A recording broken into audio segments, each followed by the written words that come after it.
Hello dear students, welcome to the course of Engineering Thermodynamics. Myself Mihir Misri, Assistant Professor from Mechanical Department of LJ Institute of Engineering and Technology. So today we are going to continue our session on gas power cycle, and in particular we are going to discuss about comparison between Otto diesel and dual cycle. So let us start with the comparison. So as you can see on the given screen, a typical diagram which is representing different cycles together is shown on the PV as well as TS axis. So first comparison is for same compression ratio and heat rejection. Okay, so let us understand first the given diagram, then we will understand the given condition, and then we will understand the effect of it. So first, as you can see, observe the PV diagram. So 1, 2, 6, 5, 1. That is nothing but the Otto cycle, right? I am repeating again. 1, 2, 6, 5, 1. That is the Otto cycle on the PV diagram. Next, 1, 2, 7, 5, 1. That is diesel cycle on the PV diagram. Then 1, 2, 3, 4, 5, 1. That is the dual cycle on the PV diagram, right? Same way, observe the TS diagram. So 1, 2, 6, 5, 1. That is the Otto cycle on the PV diagram. 1, 2, 3, 4, 5, 1. That is the dual cycle. 1, 2, 7, 5, 1. That is the diesel cycle. Okay. Now let us understand the given condition, that is for same compression ratio, right, and heat rejection. So here, in order to understand that, what we can do is, see, same compression ratio. Now you know the definition of compression ratio, that is initial volume divided by final volume, or maximum volume divided by minimum volume. So here you can see and appreciate that this much will be the maximum volume corresponding to the piston cylinder arrangement.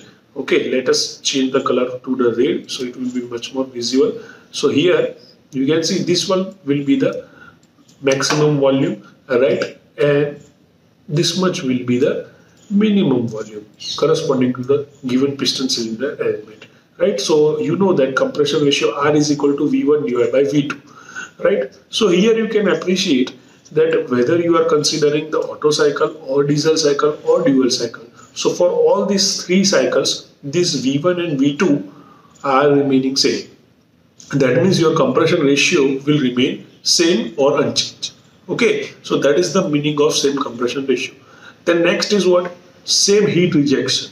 Okay, so let us understand that. So heat rejection. So if you recall, then I have already told you that if you plot any curvature on the TS diagram, then the area under that curvature will give you the heat transfer during that particular process. So here also what will happen? Here, as you can see, process 5 to 1, right? So that is nothing but the heat rejection process, right? So now if you will observe critically, then this process 5 to 1 is the heat rejection process for Otto cycle as well as for diesel cycle as well as for dual cycle, right? So that means heat rejection process is same for all these three cycles. So that means area under that curvature will also be same, right? So this much area, right? I am highlighting it by the red color, right? So this highlighted red color area, this whole area will be same for Otto cycle also, will be same for diesel cycle also, and will be same for dual cycle also, right? That is the meaning of this given condition, that is the same heat rejection. Okay students, now what will be the consequence effect of this thing? So here you can see that efficiency is equal to what? Efficiency is equal to 1 minus Q2 divided by Q1, right? That you know.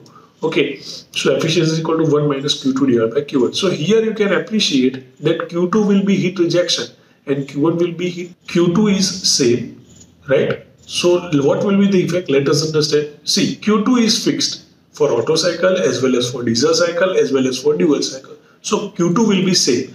So your efficiency now will only depend on the heat supply. Okay, can I say that? Right? So now what will be the effect of heat supply?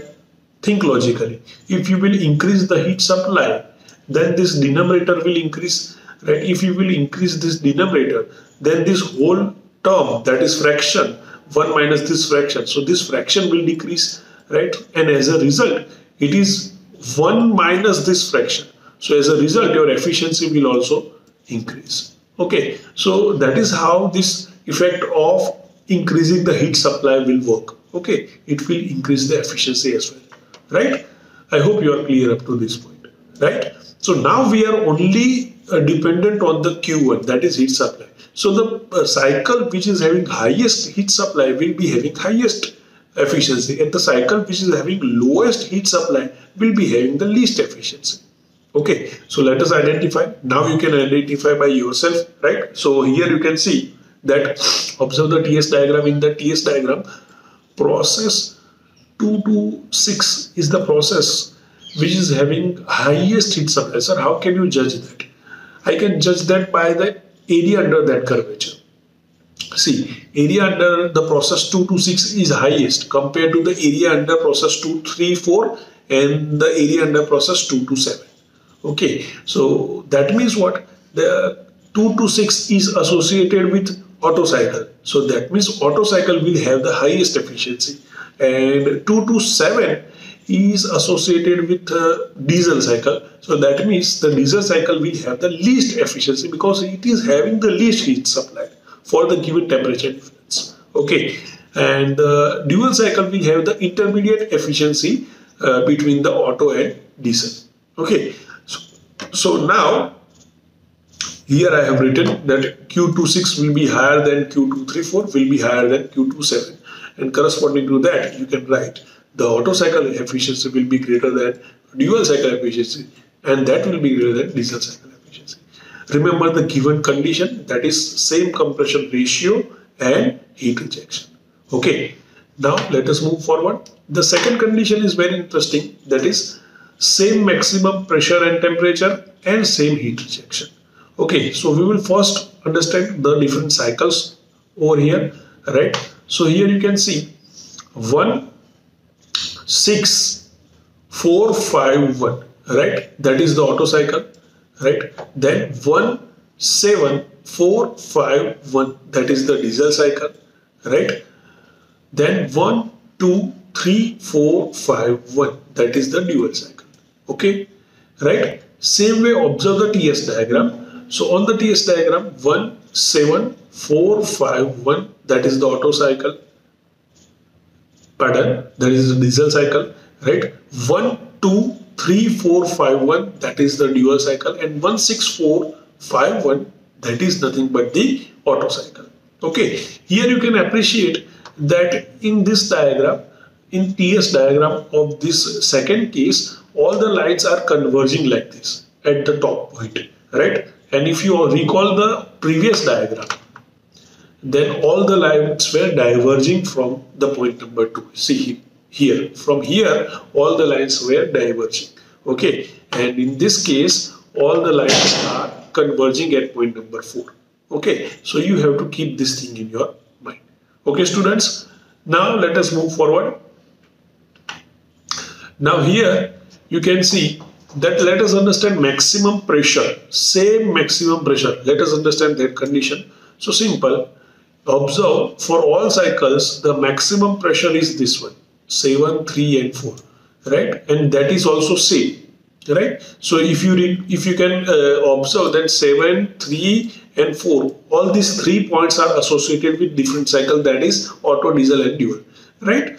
So that means pressure for all these 3 cycles are same, and also they are maximum. Okay, so this condition is fulfilled. Next condition is same maximum temperature. Okay, so same maximum temperature. So observe the TS diagram. In the TS diagram, if you observe, then point number 4 is the maximum temperature point, and you can appreciate that point number 4 is associated with Otto cycle also, diesel cycle also, and dual cycle also. So that means same maximum temperature, that condition is also fulfilled. And then last condition is same heat rejection. Okay, same heat rejection. So for that you are very much familiar that here process 5 to 1 is nothing but the heat rejection process. the area under 5 to 1 process will give us the heat rejection process, right, or the heat rejection. So this whole area which is highlighted by green color, that will give us the heat rejection for all these 3 cycles. So you can appreciate that same heat rejection is there. Now that means what, students, just like previous case, that your efficiency is now dependent only on the heat supply, because your heat rejection is same, right? So more the heat supplied, more will be the efficiency. So now let us conclude that also. Okay, so here you can see from the given diagram that during process 7 to 4, right, during process 7 to 4, highest heat supplied is there, because if you observe, then during 7 to 4, the area under 7 to 4 will be highest compared to the area under 2, 3, 4, and that compared to the area under 6 to 4. Okay, so now that means what? 7 to 4 process is associated with which cycle? So you can see it is associated with diesel cycle. Then 6 to 4 is associated with which cycle? It is associated with Otto cycle. That means what, sir? That means the heat supplied during diesel cycle is highest and heat supplied during Otto cycle is lowest, and heat supplied during dual cycle is intermediate between these two. Okay, so now you can write down Q74 is greater than Q234 is greater than Q64. Okay, and same way the efficiency of diesel cycle will be greater than efficiency of dual cycle will be greater than efficiency of Otto cycle. Okay, students, I hope you are clear up to this point. So today we are going to keep up to this point. Thank you.